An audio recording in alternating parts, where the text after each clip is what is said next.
역사란 과거를 알게 됨으로써 현재를 이해하고 현재의 문제를 풀어나감으로써 미래로 나아가게 합니다. 그래서 역사를 오늘과 과거의 끊임없는 대화라고 하죠. 오늘 저희가 그 대화에 동참해 볼까 합니다. 사도세자의 아들, 개혁군주, 수원화성, 업적도 많고 드라마 같은 스토리는 더 많은 조선의 제22대 왕 정조에 대해서인데요. 수많은 이야기 중에서도 오늘은 정조의 리더십에 주목해 볼까 합니다. 정조의 리더십에는 아주 특별한 비밀 코드가 있다고 하죠. 한신대학교 김준혁 교수의 이야기 들어봅니다.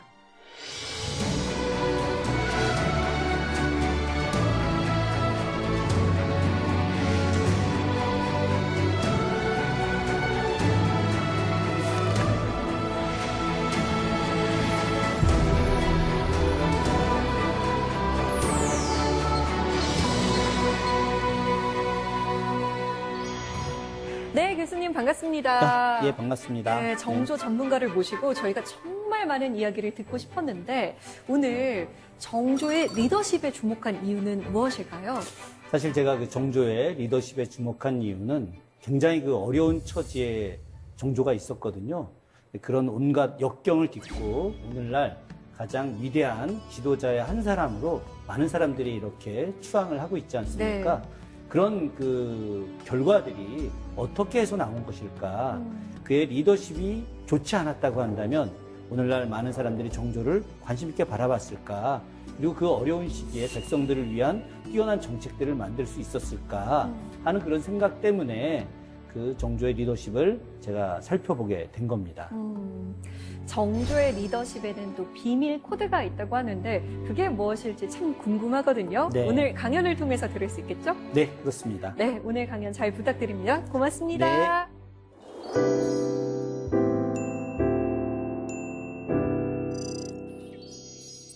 오늘 강의의 내용이 정조의 리더십 코드 5049예요. 5049? 이게 도대체 뭘까? 이거 혹시 뭐 은행 비밀번호 아니야? 뭐 이렇게 생각하는 사람들도 있을 수 있는데 한때는 제가 이 번호를 썼습니다. 지금은 안 쓰니까 상관은 없고요. 원래 옛날 그 무인들은 말이죠. 한 번 활을 쏠 때 5발씩 쏩니다. 그걸 1순이라고 하는데 10번을 쏘게 되면 이제 10순을 쏘게 되는 거죠. 그러면 이제 50발을 쏘게 되는 겁니다. 많은 사람들이 50발씩 다 쏘지는 않습니다. 보통 이제 뭐 한 25발 정도 쏘는 사람들이 대부분인데 정조는 한 번 활을 쏠 때마다 50발을 쏘게 되는데 얼마나 명사수였는지 쏠 때마다 다 관역에 적중을 하게 되는 거죠. 백발백중의 명사수가 정조였었습니다. 그래서 49발까지 명중을 하게 되죠. 그런데 마지막 한 발, 그걸 허공에다 쏘게 됩니다. 정조가 활을 쏠 때 가장 옆에서 많이 보았던 분 중에 한 명이 초종 박제가라고 하는 아주 위대한 실학자죠. 그 박제가가 정조의 활쏘기에 대한 평가를 하게 됩니다. 그 평가 내용은 국왕께서 활쏘기 50발을 다 맞출 수 있음에도 불구하고 49발만 명중시키고 한 발을 허공으로 쓴 것은 바로 겸손함을 표현하기 위해서다.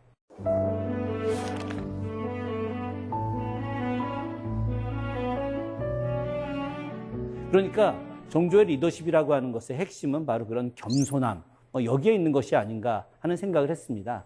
저는 이것을 착안해서 정조의 리더십 코드는 바로 5049다라고 생각을 했고요. 그중에서도 가장 중요한 내용을 여러분과 함께 하고자 합니다. 한번 들어가 볼까요? 보통 국왕들의 초상화하면 떠오르는 게 뭘까요?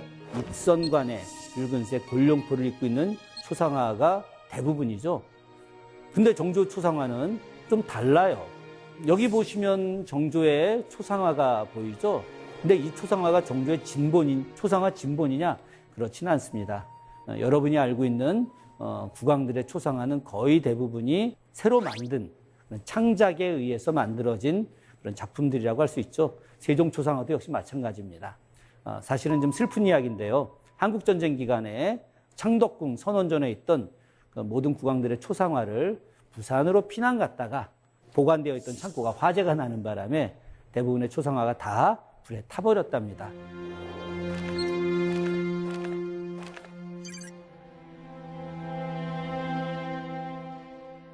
그래서 정조의 초상화도 거기에 여러 점이 있었는데 다 타서 남은 게 없어서요.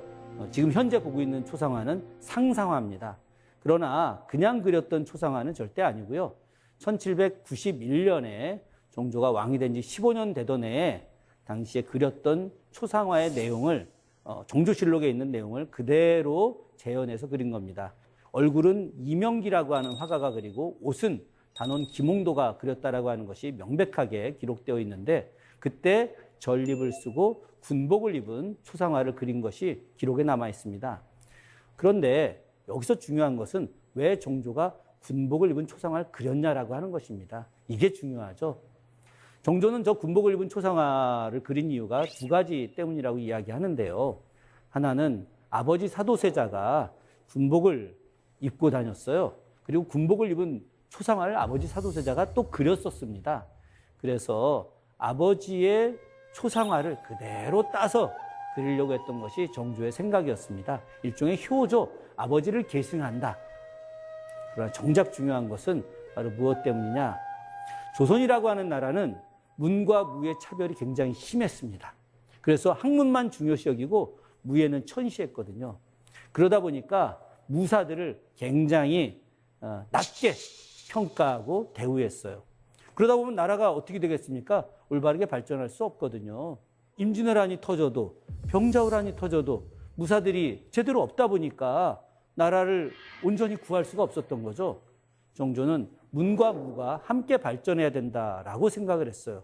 그래서 본인이 먼저 솔선수범으로 문과 무를 발전시키기 위해서 군복을 입은 초상화를 그리면서 균형을 잡으려고 하셨던 거죠. 현재 대한민국 정조대왕의 표준 영정입니다. 자, 정조하면 떠올리는 가장 대표적인 이야기가 국왕이 되지 못할 뻔한 동궁이라고 하는 것입니다. 국왕이 되지 못할 뻔한 동궁? 왜 그랬을까요? 왜 정조는 왕이 되지 못했을까요? 팔자흉원이라고 하죠. 역적지자 불이군왕. 그걸 해석해 보면은 역적의 아들은 국왕이 될 수 없다. 이게 무슨 말일까요? 그것은 바로 1762년에 있었던 사도세자의 죽음 때문입니다. 사도세자가 어떻게 죽었는지는 잘 아시죠? 수많은 드라마, 또 소설, 엄청나게 많이 나왔잖아요. 그죠? 사도세자가 뒤주에 갇혀서 8일 동안 아무것도 먹지 못하고 단 한 모금의 물도 마시지 못하고 그렇게 고통받고 있다가 세자가 죽게 됩니다.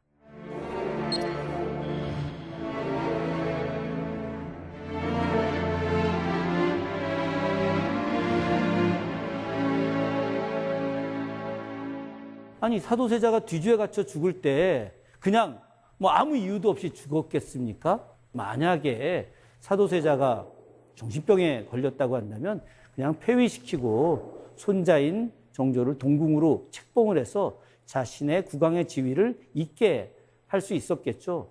그런데 그렇게 하지 않고 뒤주에 가둬서 죽였잖아요. 그것은 당시에 영조가 사도세자를 반대했던 세력들로부터 잘못된 이야기를 사실 많이 들었던 거예요.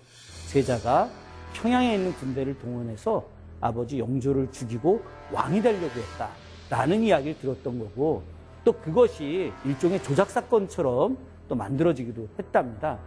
그래서 영조가 그냥 그때는 막 너무너무 화가 나가지고 아무 생각도 하지 않고 아들을 뒤주에 가둬서 죽이게 된 거예요. 그러니까 사도세자는 역적으로 죽은 거나 마찬가지죠. 그런데 그런 그 역적의 아들이 왕이 된다. 이건 유교 사회 논리로 말도 안 되는 거잖아요. 어떻게 역적의 아들이 왕이 될 수 있겠습니까? 영조는 자기의 손자를 왕으로 만들고 싶어 했는데 당시 사도세자를 죽인 세력들이 만약에 사도세자의 아들인 정조가 왕이 된다고 한다면 자기들에 대해서 나중에 보복을 할까 봐 두려워서 절대로 정조가 왕이 되게 해서는 안 되겠다 생각을 한 거죠. 그래서 막 저 팔자흉원이라는 걸 만들어가지고 막 퍼뜨린 거예요. 온 나라에. 역적의 아들이 어떻게 왕이 돼? 안 돼, 안 돼, 안 돼. 막 이렇게 하는 거죠. 이런 것이 정조한테는 굉장히 큰 고통으로 왔습니다. 그런데 이것만 했을까요? 그렇지 않아요. 이 말이 되게 무서운 말입니다. 입승대통이라는 말이에요.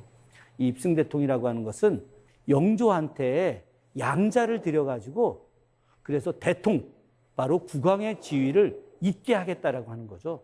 그러니까 당시 영조의 손자였던 정조를 완전히 배제하고 이런 먼 종친 중에서 한 명을 선택을 해가지고 신하들이 선택을 해서 왕을 있게 하게 만들려고 하는 것이 당시 사도세자를 죽인 세력들의 생각이었습니다.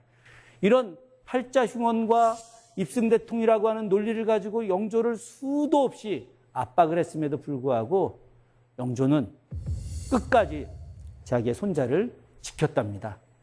아주 똑똑한 자기의 손자가 조선의 왕위를 잇게 되면 백성들을 위한 올바른 정치를 할 거라고 생각을 했어요. 그래서 하려고 했던 것이 무엇이냐? 바로 대리청정입니다. 근데 신하들이 정조에게 이런 이야기합니다. 세 가지를 알 필요가 없다. 첫째, 이조판서와 병조판서가 누가 되는지 알 필요가 없다.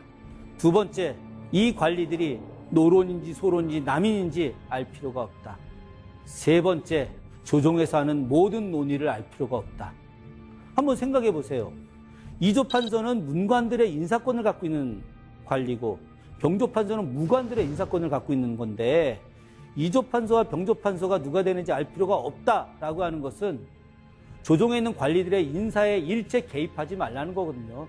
우리가 다 알아서 관료들 다 인사해서 뭐 여긴 판서 시키고 여긴 참판 시키고 여긴 승지 시키고 우리가 다 할 테니까 동궁은 가만히 계십시오. 아무것도 알 필요 없습니다. 말도 안 되는 이야기죠.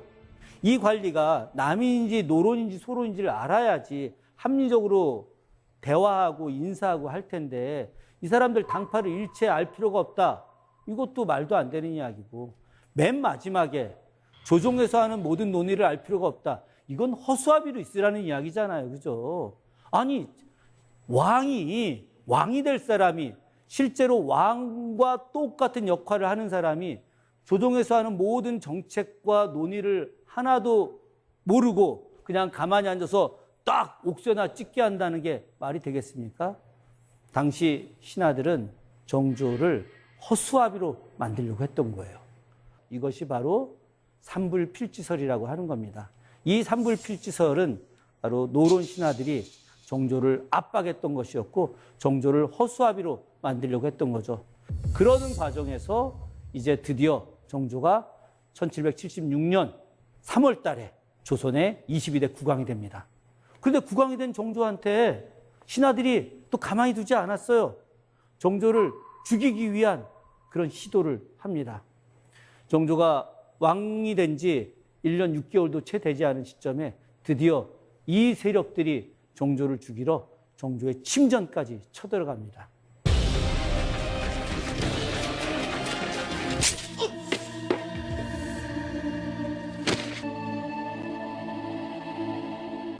당시에 전흥문이라고 하는 살수하고 강룡이라고 하는 당시 호위청 군관이 이 호위청 군관은 정조를 보호해야 될 사람이거든요. 그런데 이 보호해야 될 사람이 거꾸로 정조를 죽이러 쳐들어간 거죠. 그 과정에서 정조가 침전해서 잠을 자지 않고 바로 밤늦게까지 공부를 하고 있었어요. 그래서 밤늦게까지 공부를 하고 있어서 이들이 정조를 바로 들어가서 죽이지 못했어요. 조선 500년 역사상 유일하게 궁궐로 국왕을 죽이러 쳐들어간 사건이 바로 정유역변이라고 하는 겁니다. 이런 끔찍한 사건들이 실제로 정조에게 있었습니다. 그런데 정조가 이렇게 어려운 시기를 겪으면서 천천히 신하들을 장악해 나가기 시작합니다. 그 첫 번째가 바로 어떤 것이었느냐? 문무가 함께 가득 차 있기 때문에 그런 겁니다. 우리는 흔히 이걸 문무겸전이다 이야기하는데 바로 문무겸전의 국왕이었기 때문에 가능했던 겁니다. 조선이라고 하는 나라는 말이죠. 사대부의 나라 혹은 성리학의 나라 이렇게 이야기합니다. 유학을 굉장히 중요시 여겼죠. 그래서 자기보다 또 학문적으로 뛰어난 사람들한테 존중하는 의식들이 좀 있습니다. 그런 사회에서 정조가 스스로 군사로 자처하죠. 군사라고 하는 건 뭐냐? 간단하게 이야기하자면 임금이자 스승이에요.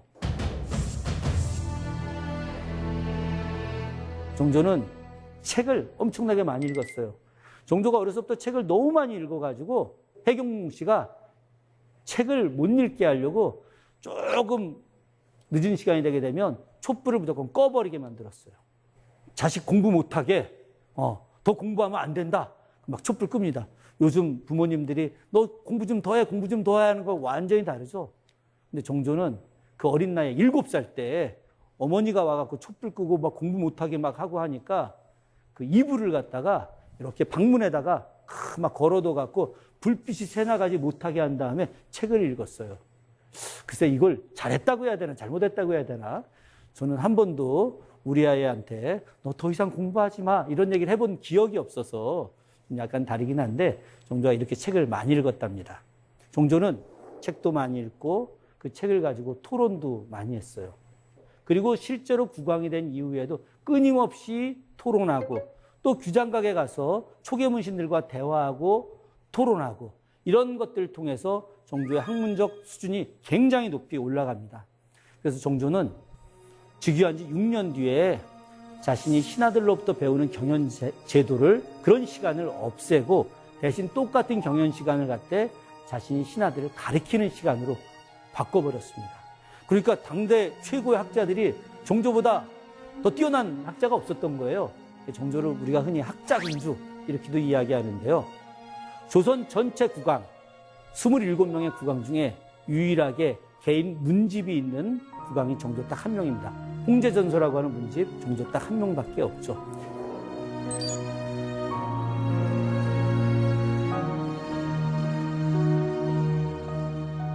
학문에서도 당대 최고의 수준이었던 정조는 바로 무예, 활쏘기에서도 최고의 수준이었습니다. 아까도 제가 활쏘기 말씀드렸죠.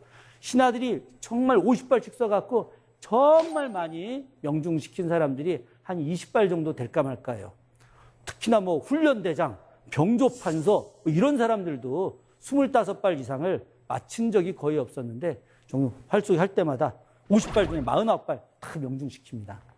그러니까 얼마나 명궁이었겠습니까? 이렇게 학문과 무예가 가장 뛰어났기 때문에 신하들이 바로 정조에게 뭐 대항한다든가 혹은 정조를 무시한다든가 이런 거를 할 수가 없었던 거죠. 바로 정조는 이런 측면에서 신하들을 서서히 압도하기 시작합니다. 그러면서 정조는 자신의 모습을 통해서 일종의 본보기 같은 거를 좀 보여주려고 하는 거죠. 그것이 바로 검소한 태도와 실천을 하는 것입니다. 정조가 왕이 됐는데 말이죠. 조선 재정이 확인을 해보니까 너무 안 좋은 거예요. 정조 표현에 의하면 이 나라가 바로 동맥경화 상황인 거예요. 이 혈맥이 터지기 직전에 사람하고 똑같다라고 하는 겁니다. 군사 비용이 조선 재정의 56%예요. 그러니까 쓸모없는 군대한테 돈 들어가고 그 장군들이 아무것도 하지 않으면서 백성들이 낸 세금 가지고 호의호식하는 이런 모습들만 보인 거죠. 정조는 이런 어려운 시기를 타개하기 위해서 스스로가 검소하려고 노력한 겁니다. 본인이 무명옷을 입어요. 아니 왕인데 비단 옷 입어도 아무 상관없지 않습니까? 그런데 본인이 무명옷을 입고 하루에 식사 2끼밖에 안 해요. 즉위한 지 6일 뒤에 선언을 합니다. 나는 이제 오늘부터 하루에 2끼만 먹겠다. 한 끼당 반찬도 5가지 이상 절대 먹지 않겠다. 평생을 이렇게 합니다. 비가 많이 와서 벽면에 비가 줄줄줄 새 왕의 침전인데 그런데 비가 새다 보니까 곰팡이가 벽지에 쓸 거 아니겠습니까? 그럼 신하들이 와서 막 가르려고 하면 그렇게 하지 마라. 좀 냄새나도 상관없다. 돈 아깝게 왜 가느냐 이렇게 이야기합니다. 정조가 이렇게 검소하게 살다 보니까 신하들도 또 궁중에 있는 궁녀들도 모두 검소하게 살아가게 된 거죠. 그러니까 돈이 많이 남게 된 거 아니겠습니까? 뭐 한 10분의 1만 쓰고 나머지는 돈이 다 남잖아요. 그러면 그 돈을 조정에다가 그대로 이관을 시켜줘가지고 백성들이 사용하게 하는 겁니다. 정조는 궁부일체, 즉 왕실 재산이 궁이고 조정의 재산이 부예요. 조정이 부죠. 그러니까 왕실과 조정은 하나다. 사실 제가 이 이야기를 굳이 하는 이유는 고종하고의 차별 때문에 그런 겁니다. 고종은 왕실 재산을 조정의 고리대금업으로 빌려줘요. 그래서 백성들이 낸 세금을 조정에서 사용하다가 모자라면은 왕한테 돈을 빌려가지고 쓰다가 왕이 그 다음에 예산이 편성이 되면 엄청난 고리로다가 다시 돌려받아갑니다. 그래서 조선이 망한 거예요. 왕의 무능 때문에. 정조하고 완전히 비교가 되죠. 바로 정조는 그렇게 검소하게 생활을 하기 때문에 신하들이 높이 평가하고 정조를 또 한편으로는 존중하지만 두려워하기도 한 것이죠. 이것이 바로 정조의 탁월한 리더십 중에 하나입니다. 정조가 늘 이야기합니다. 가득 차면 오만해진다. 오만해지면 제대로 된 왕의 노릇을 할 수 없게 되는 것이죠. 그래서 정조는 늘 겸손하려고 노력을 엄청나게 많이 했습니다. 오늘날 지도자들도 역시 마찬가지로 정조처럼 그렇게 겸손하게 또 검소하게 살아가는 것이 필요하다고 저는 늘 생각을 합니다.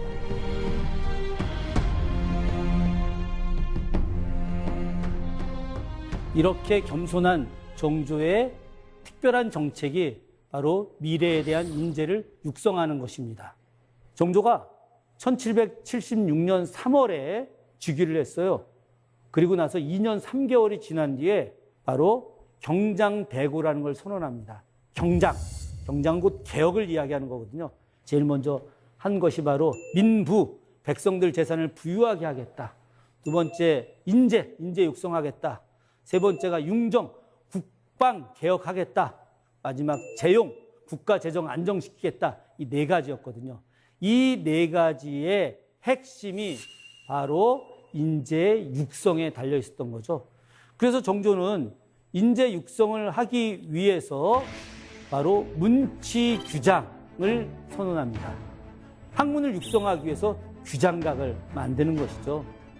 규장각을 통해서 당대 최고의 학자들을 등용하고, 그리고 여기에 초계 문신 제도라고 해서 40살이 되지 않은 학자들, 그 중에서도 37세 미만 이 학자들을 3년 동안 규장각에 소속시켜서 공부만 하게 하는 겁니다.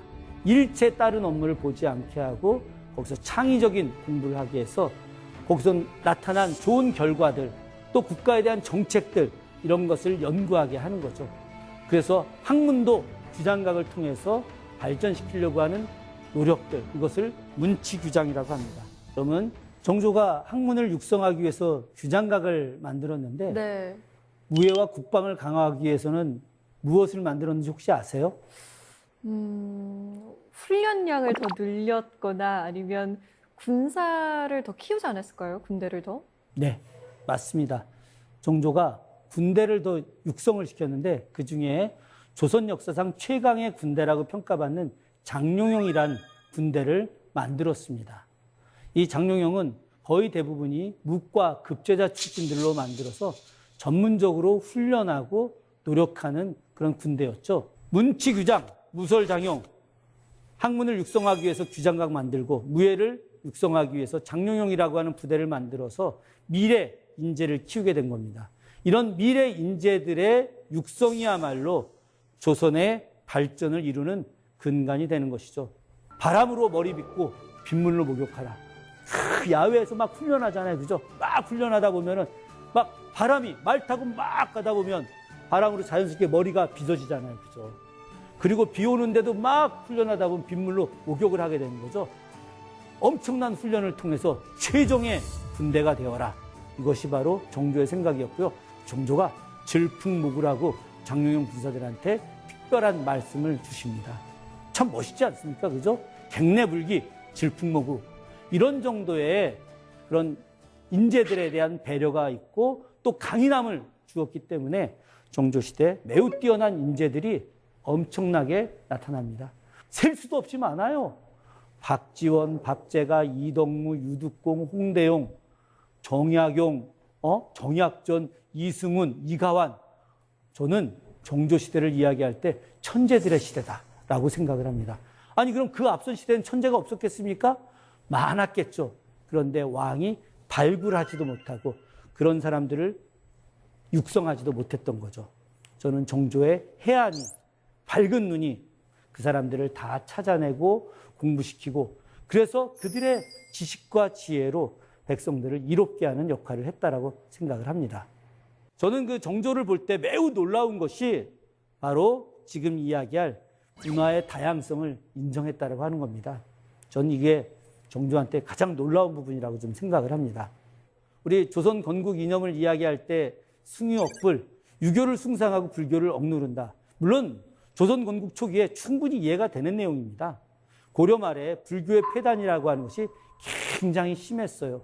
승려들의 난잡했던 행동들, 또 승려들이 재산을 이렇게 얻기 위해서 백성들의 땅을 뺏는 그런 일들도 많았고, 승려들이 바로 국왕과 권력의 중심에 있는 사람들과 연대해서 백성들을 괴롭힌 일들이 많았었죠.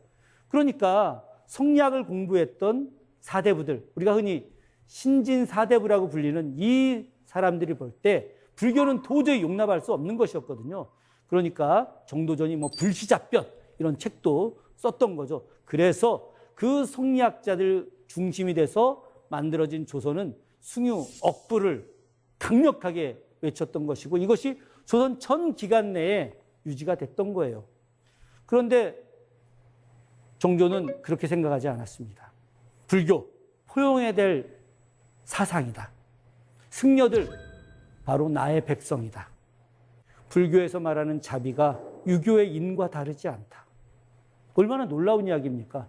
가난한 또 힘없는 그 승려들, 사회적으로 천시받는 승려들을 어떻게 하면 잘 보살필 것인가. 그리고 불교에서 말하는 자비라고 하는 것이 무조건 배척하는 것이 아니라 사실은 유교에서 이야기하는 어짐, 인과 하나도 다르지 않다는 것을 정조는 알고 있었던 거죠. 노장사상 막 엄청나게 허무맹랑하다고 하죠. 장자 읽어보세요. 막 그 한 길이가 천리가 되는 붕새가 막 날아다닌다는데 이런 새가 어디 있어요. 그런데 정조는 어떻게 생각했느냐? 노장사상은 호연지기를 키우는데 매우 좋다.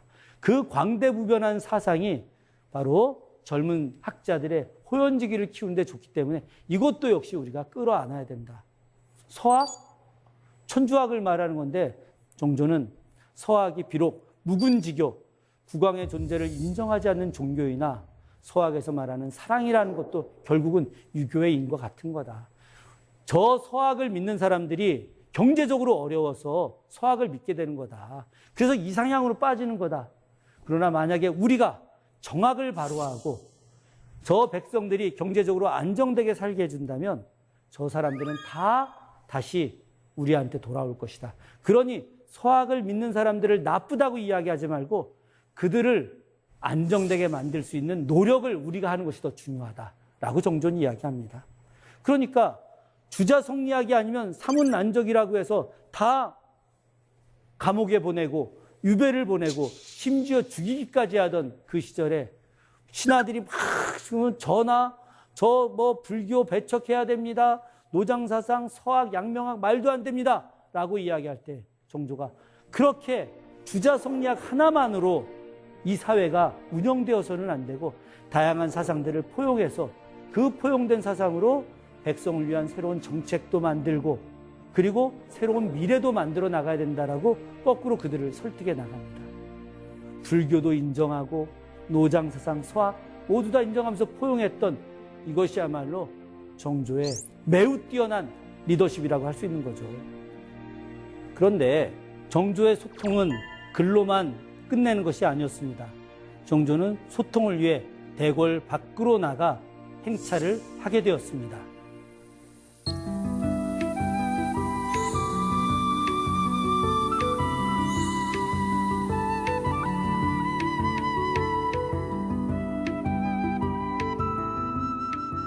정조는 공식적으로 능행차를 66회를 합니다.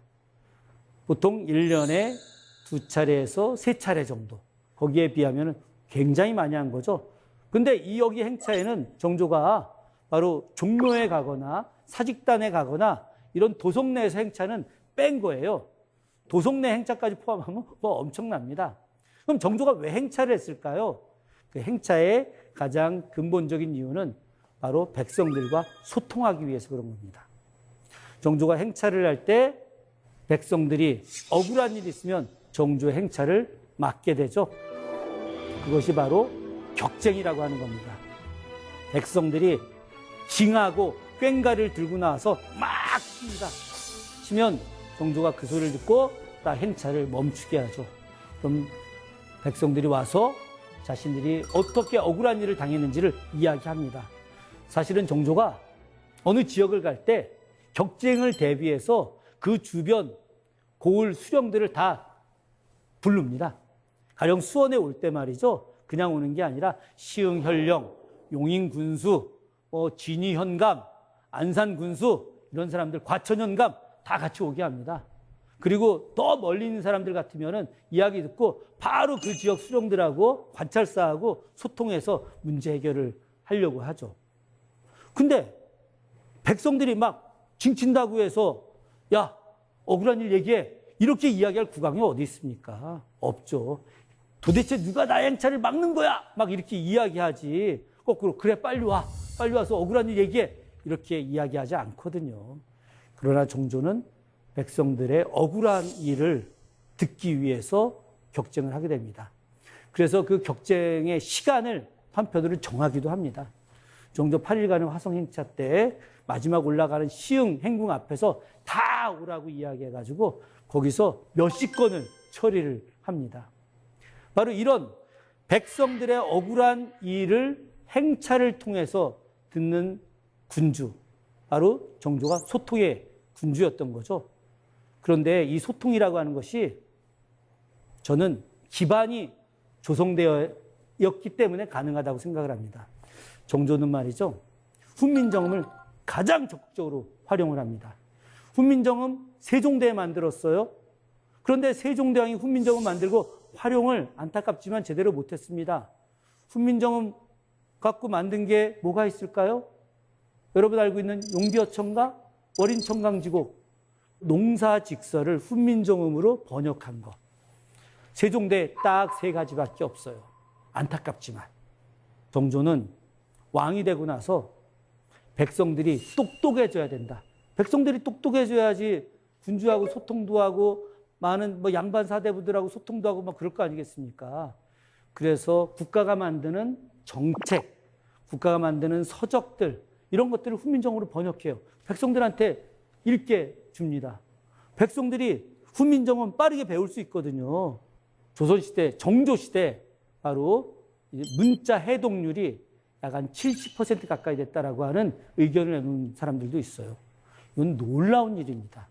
국가가 훈민정음을 적극적으로 활용했기 때문에 백성들이 훈민정음을 열심히 공부한 것이고, 그래서 백성들이 똑똑해지는 거죠.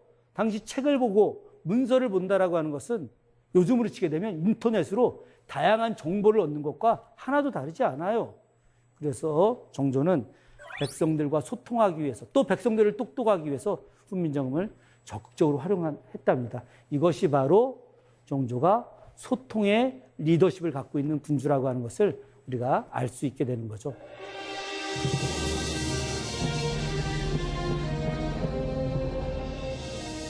정조하면 이야기할 수 있는 것이 바로 여성에 대한 존중입니다. 그런 말 들어보셨는지 모르겠습니다. 삼종지도. 여자는 태어나면 어려서는 아버지를 따르고, 결혼해서는 남편을 따르고, 늙어서는 아들을 따라야 된다. 그게 삼종지도라는 거 아닙니까? 아니, 여자들은 무조건 남자들 따라가면 되는 거야? 그렇게 평생을 살아야 되는 거예요? 말도 안 되는 거죠. 조선시대 양반 사대부들, 여인들 문 바깥에 나가면 큰일 나는 거라고 이야기합니다. 신사임당 이야기 중에 하나가, 사임당이 파주에 시가로 갔을 때 시가에 가서 죽는 날까지 바깥에 제대로 나가본 적이 없다라고 이야기한 대목들이 나옵니다. 이 얼마나 불행한 일들입니까? 그러나 정조는 여성에 대해서 정말 존중하는 게 컸어요. 저는 해경몽시 회갑진찬연에서 정조가 얼마나 여성을 존중했는지를 알 수가 있습니다. 조선시대는 왕실에서 잔치를 할 때 내연과 외연 두 가지로 나눕니다. 왕하고 남자 관료들이 하는 잔치는 외연, 왕비하고 바로 고위 관료들의 부인들 혹은 공주, 옹주, 그리고 궁녀들 함께하는 잔치는 내연이라고 하죠. 이런 외연과 내연은 철저하게 분리되어 있습니다. 여성과 남성이 같이 있어서는 절대 안 되는 거예요. 우리 드라마 이런 데 보게 되면 막 잔치하는데 막 여성 궁녀들이 막 춤추고 막 술 나르고 이런 거 조선시대에선 없습니다. 정조가 어머니 해경궁 씨 회갑년을 수원 화성행궁 봉수당 앞에서 개최할 때 조선 역사에서 최초로 남녀가 함께 모이는 합연, 함께 모이는 잔치를 했습니다.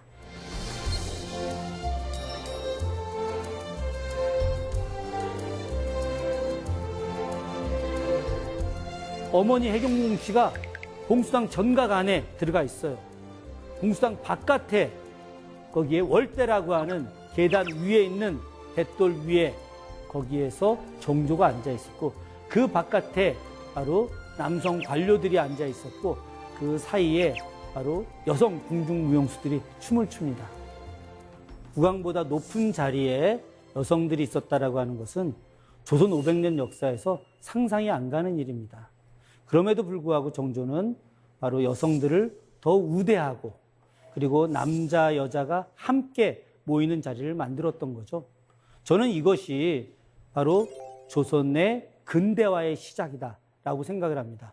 근대화라고 하는 것이 산업화가 아니라 바로 얼마나 인간을 존중하느냐 그것으로부터 시작되는 것이 저는 근대화라고 생각을 하고 있고 바로 그런 근대화의 시작이 1795년 윤 2월에 있었던 해경궁 씨의 회갑 진차년으로부터 시작된 거다라고 감히 이야기를 하고 있습니다. 정조의 평등과 존중에 대한 정신은 이것만이 아닙니다. 정조는 바로 소외된 이들에 대해서 매우 뛰어난 존중의 의식을 갖고 있었습니다. 정조가 즉위하고 나서 바로 했던 일들이 서얼을 호통하는 일입니다.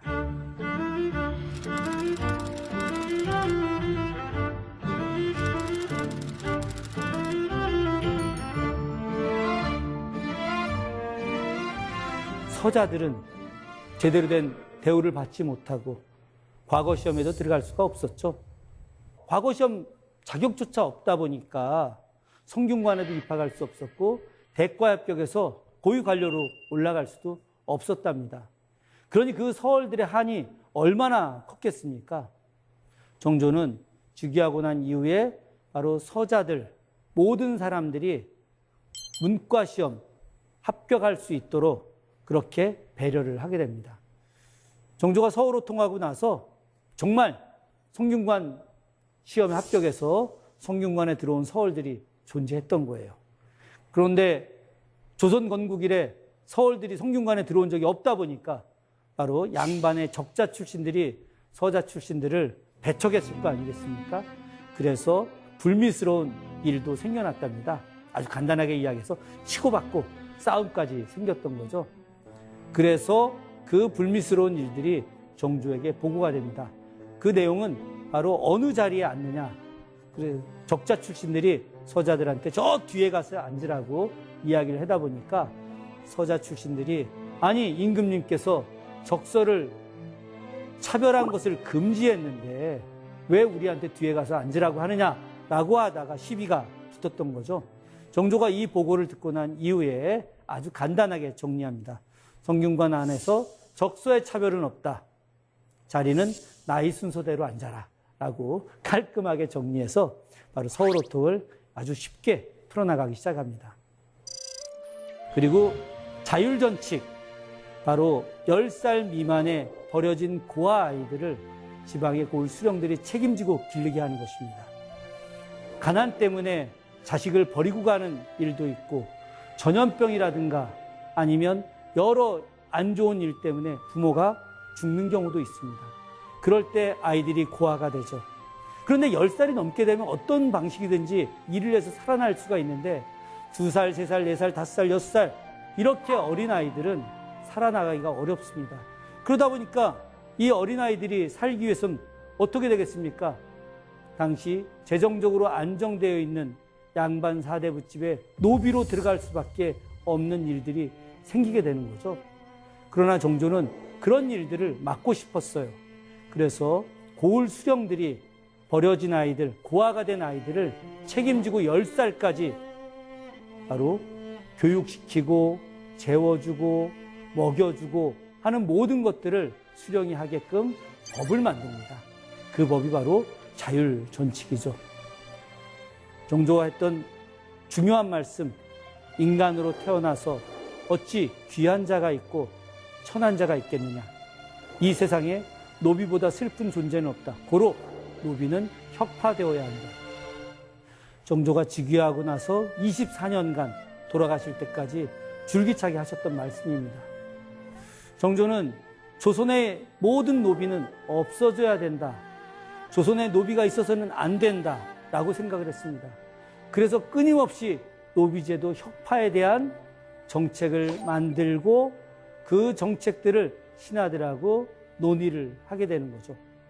정조가 1800년도 1월에 조선에 있는 모든 노비를 없애고 계약직 관계로 전환하는 내용을 정책 협의를 합니다.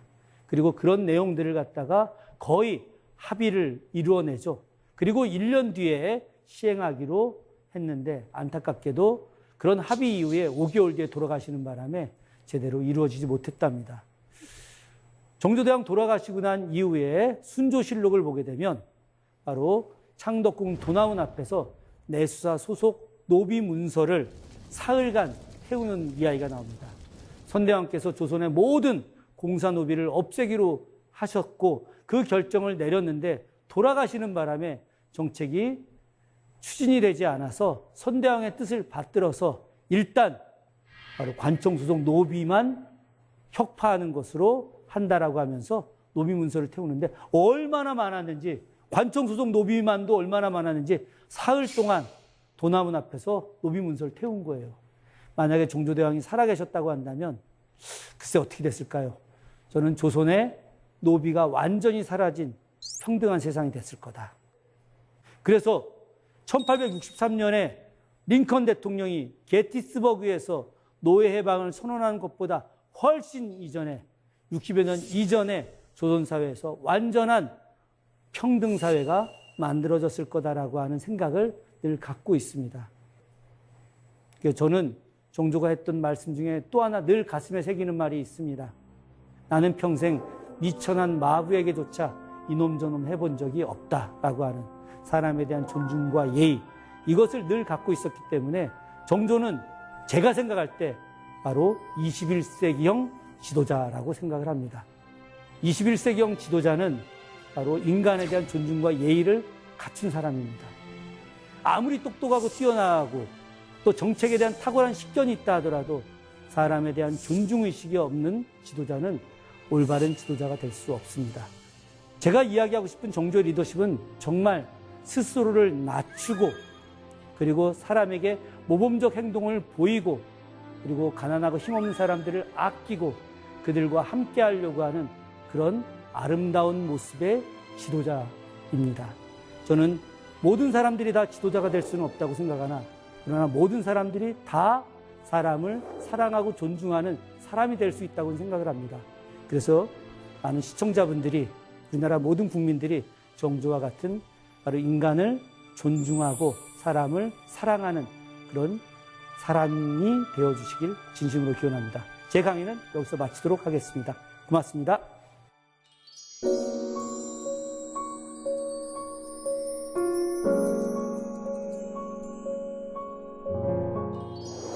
네, 교수님 강연 정말 잘 들었습니다. 고맙습니다. 네, 정조에 대해서 이미 많이 알고 있다고 생각했는데 제가 몰랐던 부분들도 정말 많았어요. 충분히 그럴 수 있습니다. 예. 네, 오늘 정조에 대한 이야기를 나눠봤는데 사사기 공동체 여러분께서 미리 질문을 보내주셨는데요. 한번 만나볼게요.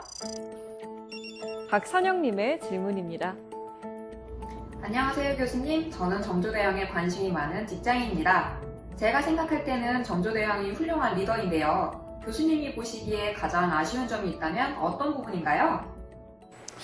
사실 인간이 완벽할 수는 없죠. 정조대왕이 정말 훌륭한 점들이 많지만 그래도 좀 아쉬운 부분이 있다면 어떤 부분들일까요?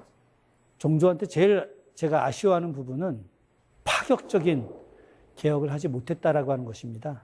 그럼 파격적인 개혁의 제일 핵심적인 내용은 바로 서양의 선교사들을 받아들였어야 하는 것들인데 당시 그 천주교를 믿는 세력들이 남인들이었기 때문에 이 남인들이 정조의 이제 측근 세력들 아니었겠습니까? 그러다 보니까 반대 세력들이 천주교를 공격을 하다 보니까 정조가 서양의 선교사들을 과감하게 받아들이질 못했어요. 초종 박제가가 1786년에 병호소회라고 하는 글에서 정조가 서양의 선교사들을 받아들여야 된다라고 정조한테 이제 올린 글이 있었는데 정조가 그 글을 읽으면서 서양의 선교사들을 언젠간 받아들이겠다라고 하셨는데 그럼에도 불구하고 끝내 받아들이지 못했던 것이 저는 정조 시대에 가장 아쉽고 안타까운 대목이라고 생각을 합니다. 네, 아쉽긴 하지만 정말 배울 점이 많은 사람이었다라는 생각이 듭니다. 리더라면 정조대왕처럼 해야 하지 않을까, 꼭 보고 배워야 하는 인물이지 않을까라는 생각이 드는 강연이었습니다. 오늘 강연 정말 감사합니다. 고맙습니다. 고맙습니다.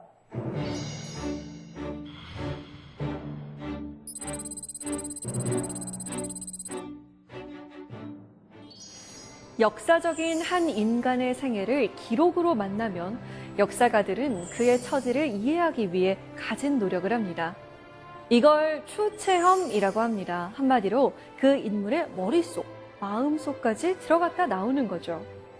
그 어떤 능력보다 공감 능력이 중요한 요즘, 추체험만큼 좋은 훈련이 또 있을까요? 직접 역사책에서 찾은 인물이 되어본다면 타인의 사정을 이해하는 마음이 더 잘 자랄 것 같습니다. 사세계 공동체 스미다. 저희는 다음 시간에 찾아오겠습니다.